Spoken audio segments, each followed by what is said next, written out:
What's up, everybody? Fred here, and welcome back to Dark Souls 3. I'm going to be going over the boss Slave Knight Gael. Slave Knight Gael is, I think, one of the final bosses in the DLC. He is very agile, he hits like a truck, and he has a pretty big health bar. He has two phases. Now, like other bosses, his second phase activates where he's around 65 or 70% health. The loadout I recommend the Dragon Slayer armor, the Dark Sword, and use Lightning Blade to add Thunder to your sword for extra damage. Now for his moveset. So the first one I'm going to go over, since that's the one he for some reason opens with. He will fly at you like Superman and will try to impale you with his sword. This is very easy to dodge. It has a very long wind up, so you shouldn't have much of a problem going against it. You can dodge. You can even dodge into him. So when the animation's finished, you get a free hit. After that, he's probably going to go for the. Most of his attacks are 2 hits, except for this sword dance right here. This sword dance is about a 5 hit, but all it takes is about 3 slices to actually kill you. So there's 2 ways to avoid that. You could dodge it, or you could try to run away from it. But I recommend dodging the plunging attack, because believe it or not, that actually does have some pretty long range.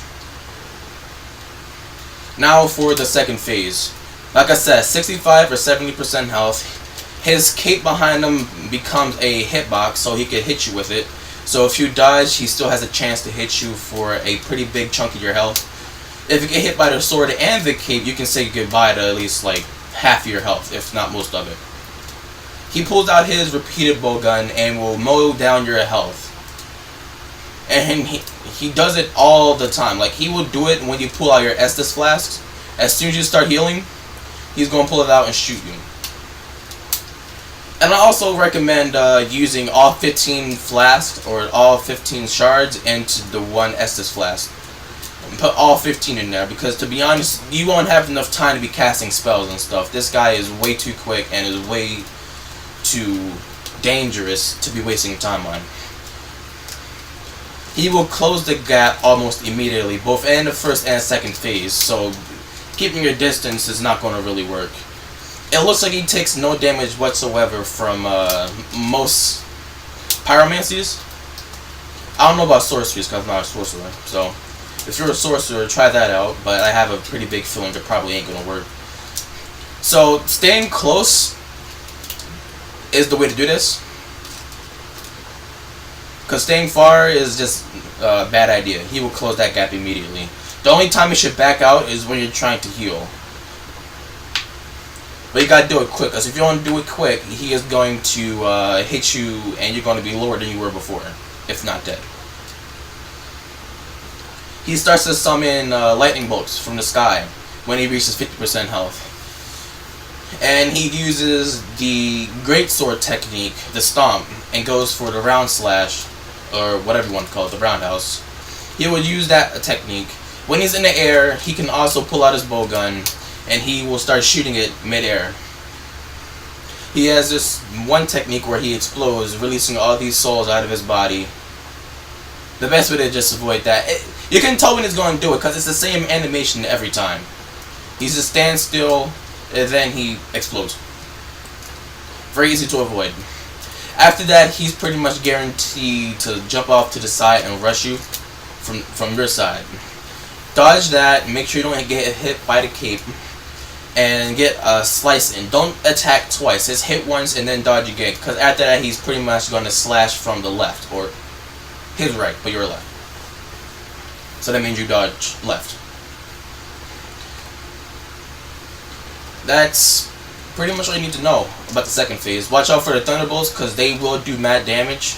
Oh yeah, he has this one spin slash move. After he swings once, he will do a 360 spin. That's actually kind of hard to avoid out of most of his attacks. And he will go on a mad rabbit hopping spree. He will jump like 4 times trying to smash you into the ground. I just wait until you see his animations for the jumping finish, because if you attack and you miss and he's in the middle of the air jumping, you won't have enough time to recover 9 times out of 10. So patience, precision, timing, and a high damaging quick weapon is pretty much all you need to defeat this boss. I don't know about having a slow hitting weapon like the great swords or the great axes or the great hammers. I don't know how well that would go, because he's way too quick. Yeah, it might do high damage, but trust me, he's going to do a lot more to you than what you're going to do to him. So quick weapons, light to medium armor, and you should win. And don't even try to get people to help you. Nobody likes fighting this boss. Not to mention that when people join you, the difficulty gets like 95 times worse. So good luck and stay focused.